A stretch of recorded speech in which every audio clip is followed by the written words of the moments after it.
Il est temps que M. Macron arrête d'être le paillasson de M. Netanyahou.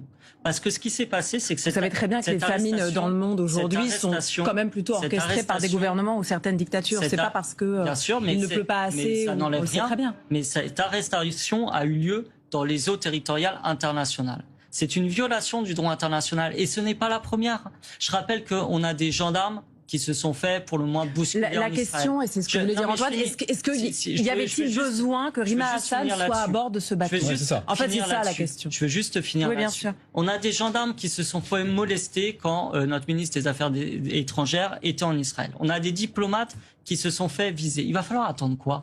Là, on a une eurodéputée qui, ça vous plaît ou non, a décidé de faire partie de cette initiative. Moi, ça me plaît et je la remercie de l'avoir fait.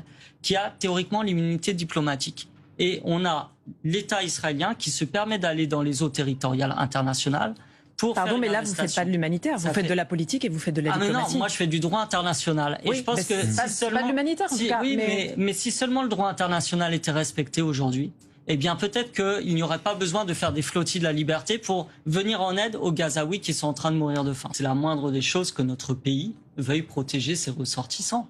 Mais moi, je suis désolé, mais pour moi, M. Macron, dans cette situation, comme M. Bayrou d'ailleurs, c'est la France qui se couche.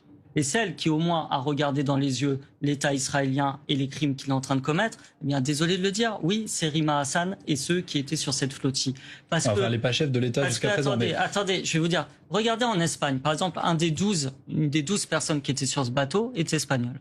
Qu'a fait le Premier ministre espagnol? Il a convoqué dans l'heure les autorités israéliennes en Espagne pour leur demander des comptes. Moi, j'attends que M. Macron fasse de même et qu'il demande quelque chose de simple, c'est de respecter le droit international et de respecter le fait qu'on achemine cette aide humanitaire en Israël, ce qui n'est pas le cas aujourd'hui.